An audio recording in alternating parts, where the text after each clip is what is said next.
Great Smoky Mountains, a stunning, vast expanse of wilderness stretching across the border of North Carolina and Tennessee. Every year, countless families hike its trails, enjoying its beauty. But for one family, the mountains will become the site of an enduring mystery, one that has never been solved. This is the story of Dennis Martin, a 6-year-old boy who vanished without a trace in June of 1969, sparking the largest search in the history of the park and leaving a question that still haunts many to this day. What really happened to Dennis Martin? Born on June 20th, 1962 in Knoxville, Tennessee, Dennis was no stranger to the wilderness. Every year, his family gathered for a Father's Day camping trip in the Great Smoky Mountains, a tradition that had lasted for years. But little did they know, this trip would change their lives forever. On June 13th, 1969, the Martin family hiked from Cadi's Cove to Russell Field, setting up camp for the night. The following day, they moved onward, eventually reaching Spencefield near the Appalachian Trail. It was here, in the afternoon of June 14th, that young Dennis was last seen. Around 4 p.m, Dennis, eager to surprise the adults, decided to hide behind a bush and jump out at them. His plan was innocent, a game, a moment of childhood mischief. But when his father, Bill Martin, went to look for him 5 or so minutes later, well, Dennis was gone. What followed was nothing short of a desperate, all-out search. Bill Martin, frantic, began combing nearly 2 miles of rugged terrain, calling out for his son, but there was no sign of Dennis. By the evening, a downpour hit, with 3 inches of rain flooding the trails, and streams quickly becoming torrents. The rain and mist, combined with the dense underbrush, made it nearly impossible for searchers to find any trace of the young boy. What was supposed to be a routine camping trip had quickly turned into a terrifying nightmare. The official search began on June 15th, involving over 1,400 searchers, including park rangers, volunteers, the National Guard, and even special forces.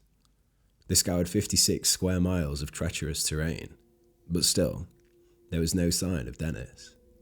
Amid the search, footprints were found, child-sized, but they were dismissed by officials.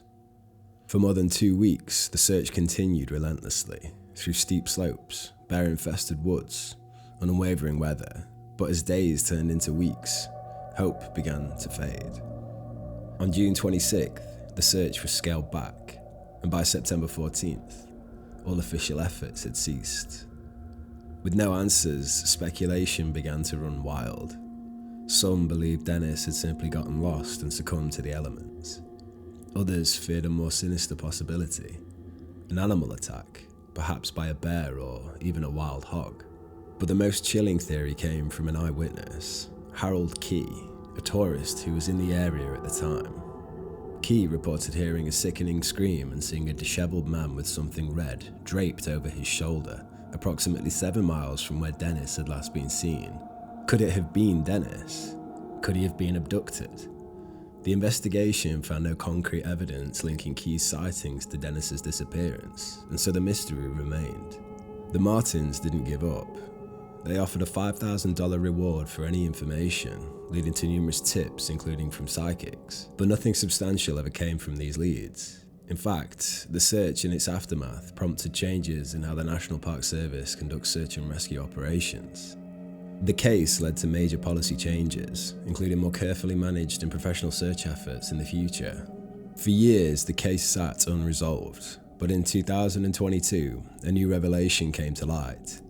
The FBI released a 133-page case file after multiple Freedom of Information Act requests. The file offered new insights into the investigation, but unfortunately, there were still no solid leads. Even stranger, decades later, a ginseng hunter claimed to have found skeletal remains in the park, but delayed reporting it out of fear of illegal harvesting. When authorities had finally arrived, there was no trace of the remains. As of today, Dennis Martin's disappearance remains unsolved. His case left a lasting impact on both the Martin family and the way search operations are carried out in national parks across the country. Despite tireless efforts, the mystery lingers, casting a shadow over the mountains that once symbolised family tradition and adventure. The questions remain: what happened to Dennis Martin? Was he lost in the wilderness, or was something darker at play? One thing is certain: Dennis's story is a haunting reminder of the unpredictable dangers that can lurk in even the most familiar of places. If you have any thoughts on this case, or have more theories you'd like to share, please leave them in the comments below.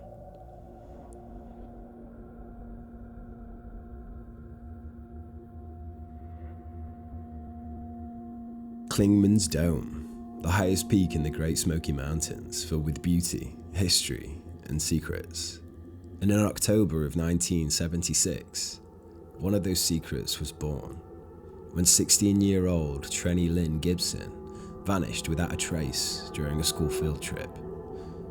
Despite a massive search effort, Trenny's disappearance remains an unsolved mystery to this day. This is the story of Trenny Gibson, a bright, aspiring young woman whose life was tragically cut short, or perhaps lost, on a day meant for adventure and learning. Born August 17, 1960 in Knoxville, Tennessee, Trenny was a sophomore at Bearden High School. At just 16 years old, she had dreams of becoming a landscape architect, hoping to attend the University of Tennessee. A dedicated student, she was an active member of her school's horticulture class, which had organised a field trip to the Great Smoky Mountains in early October 1976. On October 8, 1976, approximately 40 students from the horticulture class, including Trenny, embarked on a journey to explore the mountains. The destination? Clingman's Dome, one of the highest points in the park. The plan was simple: hike to Andrews Bald and return by 3:30 p.m. It was a routine hike, but around 3 p.m, Trenny was last seen near Clingman's Dome, walking ahead of her peers on a narrow trail with steep drop-offs and thick undergrowth. A few moments later, she vanished. By 3:30 p.m, when Trenny failed to return to the bus, an initial search began. Her classmates and teachers scoured the area, but there was no sign of her. By 4:30 p.m, the National Park Service was notified and the search intensified. Search teams, helicopters, tracking dogs, and ground crews were dispatched immediately, but the weather was working against them. Rain and fog blanketed the park, drastically reducing visibility and making it nearly impossible to find any trace of Trenny.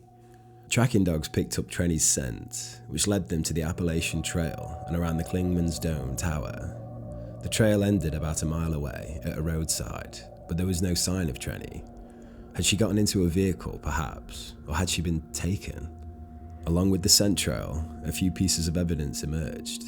Trenny's comb was found in a fellow student's car, who claimed she had given it to him for safekeeping.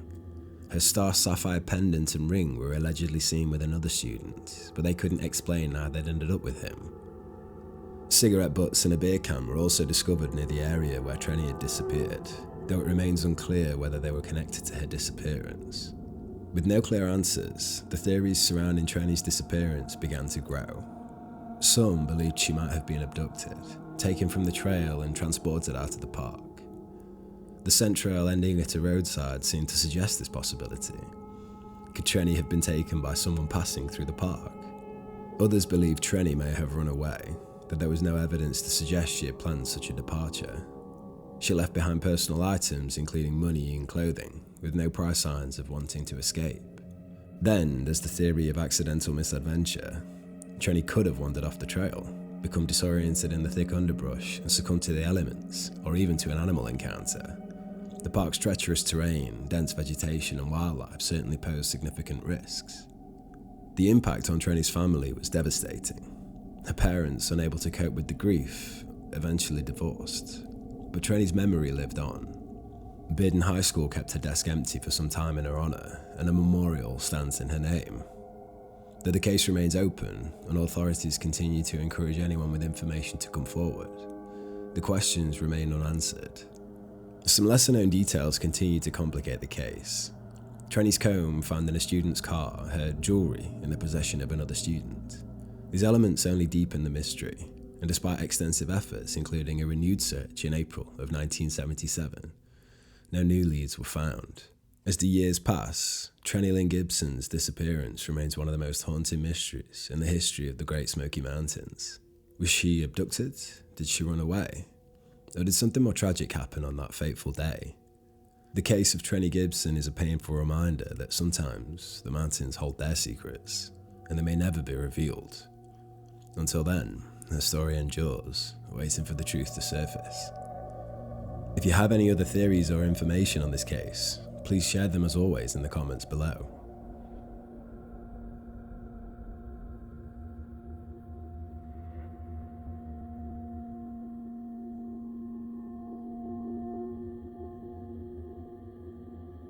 In September of 1981, a mysterious disappearance in the Great Smoky Mountains left investigators scratching their heads. 58-year-old Thelma Polly Melton vanished without a trace during a routine hike, and despite extensive searches and numerous theories, she's never been found. Today, we dive into the mystery surrounding her disappearance, exploring the strange circumstances, search efforts, and the unanswered questions that still linger. Thelma Polly Melton was a part-time resident of an Airstream trailer at the Deep Creek campground in the Great Smoky Mountains, living there with her husband, though she also had a home in Jacksonville, Florida. Known for her calm and predictable nature, Polly was a woman of habits. But on the afternoon of September 25th, 1981, those habits would take a strange turn.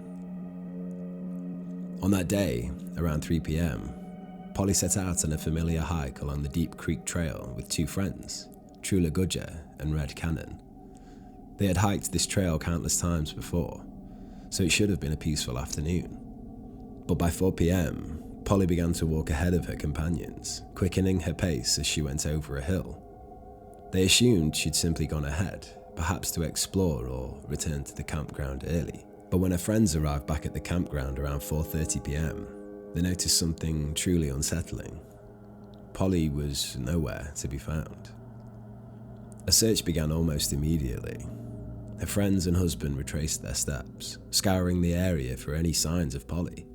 But by 6 p.m, with no luck, they alerted park rangers. The search kicked off quickly, with park rangers and volunteers covering the trails, nearby roads, and even waterways. But they found no physical evidence, no items, no footprints, nothing. Polly, it seemed, had simply vanished. There were troubling signs that began to emerge. Polly had a history of high blood pressure and frequent nausea, and she was prescribed medications for both. She didn't take either of her medications with her that day. Her identification, money, and even car keys, which her husband had held onto, were left behind. But there was also something strange about her behaviour leading up to her disappearance. Polly had been volunteering at a local senior citizens centre, a routine she stuck to religiously.